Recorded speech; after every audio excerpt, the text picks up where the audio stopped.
Hey everyone, it's Miss Storms. Welcome to my office. We're going to read more of The Boy at the Back of the Class by Onjali Q. Rauf. We're on chapter 21, and this chapter is called The Neighbors and the News. Sometimes grown-ups can be so confusing that they make you scratch your head. When Officer Martina took me home, Mom was the angriest I had ever seen her before. At first it was scary because she kept shouting things like, "I can't believe you did this," and "What if something had happened to you?" But then she would hug me and hold me so tight that I thought my bones were going to be crushed. I wasn't quite sure if I was being told off or not. When she had calmed down, Mum made me hot soup and told me to tell her everything. So I told her about Ahmet's pictures and what the man and woman on the bus had said about the gates and the greatest idea in the world and the emergency plan and everything that had happened in front of the Queen's palace. Mum was quiet while I talked. And then after I had finished telling her everything, she sat still for a long time and didn't say anything at all. I was too scared to say anything else, so I sat on my hands and stared at the table. Finally, Mom opened her mouth to say something, but then the doorbell rang. "Who's that, I wonder?" Mom said. When she opened the door, Mrs. Gillingham, the neighbor who lived next door to Mrs. Abbey, was standing outside. She always wears lots of necklaces and bright pink nail varnish and long dangly earrings. I like her because she smells like puff pastry, and at Christmas, she always gives me a stocking filled with sweets. "Oh, hiya, love," cried out Mrs. Gillingham. She gave me a hug. "Thank goodness you're back safe and sound. But my, that was brave of you, wasn't it? The woman on the news said it was so you could help the refugees." "Sorry, Mrs. Gillingham?" said Mum, frowning. "Did you just say you heard about it on the news?" "Oh, it's all over the telly, all over it," said Mrs. Gillingham excitedly. "I expect you'll hear from the reporters soon." "Well, yes. Thank you for letting us know, Mrs. Gillingham." Mum started to close the door. "We'd better get some rest. It's been a busy day." She waved Mrs. Gillingham out the door and then looked down at me. The news?" Then the doorbell rang again. "Who is it?" called out Mum. "It's Mr. Rashid," came a man's voice. There was a loud "ouch" before he added, "and Mrs. Rashid." Mum looked at me in surprise and opened the door again. This time, exactly where Mrs. Gillingham had been standing were Mr. and Mrs. Rashid. They lived one floor below us and have twins. You can tell when they're home because they always leave the pushchair in the landing. It's too big to fit through their front door. We usually only ever see them in the lift or when they need help getting the pushchair out of the main door, but I like them, especially Mrs. Rashid, because she wears the brightest clothes. Once she wore a long flowing dress that had millions of tiny sequins on it and made her shine like a goldfish.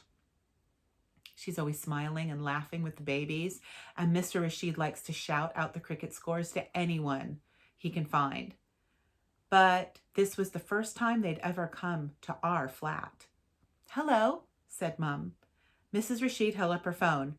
"We just read all about it," she cried, shoving it into Mum's hand and pointing to a news story with a picture of lots of palace guards standing around someone lying on the floor.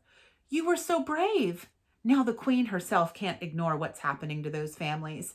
I haven't slept for months thinking about it. Months. It makes me so angry. All those poor people with their little babies just trying to live.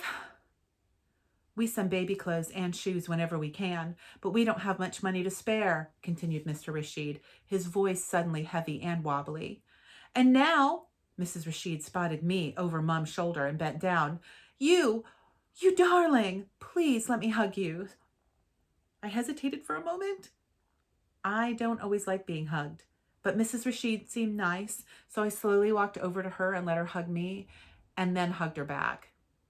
"If your refugee friend needs any help, any at all, please tell us," she said, touching my cheeks. "Yes?" "Promise?" said Mr. Rashid, his eyes big and serious. I nodded, because I knew Ahmet would probably like Mr. and Mrs. Rashid and wouldn't mind me asking them for help for him. Good. Now you take care, grinned Mr. Rashid, as he and Mrs. Rashid turned away and headed down the stairs. Well, this is turning into quite a day, isn't it? Laughed my mum, looking down at me and giving my shoulders a squeeze. But before she could close the door, Mr. Gregg's huge head suddenly popped in.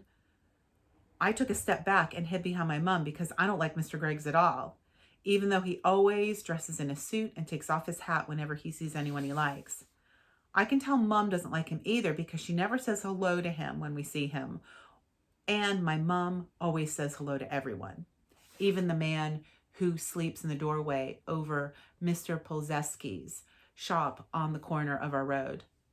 Yes, Mr. Greggs, what can I do for you? Asked Mum in her most polite voice. She only ever uses that voice when she talks to people she doesn't like Aunt Christina or the man with the clipboard who calls himself landlord. Mr. Gregg cleared his throat and said, I've just dropped by to say that your daughter there would do well to mind her own business. Those pesky refugees are only here because they want a piece of our benefit pie. She ought to know better, and you ought to have taught her better. I looked up at Mum's face and saw that it had gone as white as one of our dinner plates as she stared at Mr. Greggs without blinking. Have you finished? She said, in a voice that was so cold I didn't recognize it. All I'm saying is that your child was nearly killed today for immigrant pests who want an easy life without having to work a day for it. I mean, I know you're not exactly white, but you've been here long enough to know better, surely. Mr. Greggs, that is quite enough, said Mum, her voice cold and formal. Her eyes narrowed, and her hands had become tight little balls. You and your views are not welcome here. Please leave. And taking a step back, Mum slammed the door shut just as loudly as she could so that 1 second Mr. Greggs was there and the next second he was not. We could hear him ranting at us on the other side, but after a few seconds, his voice started to get fainter and fainter. Despicable man, muttered Mum, clicking the extra bolt on the door shut, with his dinner jackets and silly neckerchiefs trying to cover up his bigotry. Why is he so angry, Mum? I said, slipping my hand into hers. Why did he call refugees pests? Because he's a heartless, selfish man who hates everyone far too much to want to help anyone, said Mum. Even refugee children like Ahmet. Oh, I said, wondering how anyone could hate someone for running away from bullies and bombs. Mr. Greggs had clearly never met someone like Ahmet before, because if he had, he could never have been so horrible about anyone who had become a refugee. Now, let's forget about Mr. Greggs and go see what the news is saying about you. Shall we?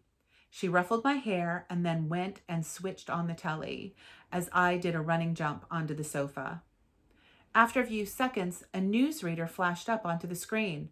Her voice was warm and she said, Today, an incident at Buckingham Palace added a few extra steps to the changing of the guard ceremony, as a 9-year-old child ran out and intercepted one of the Queen's Coldstream guards. As she talked, the picture changed and I appeared on the screen, running out into the crowd and reaching up to touch a palace guard's arm, with Tom just a few steps behind me. I looked so scared that it made me wonder how I had done what I did. I had never ever seen anyone I knew on the television before, and it was the strangest thing in the world to not only see myself on it, but to have done something that a newsreader was talking about.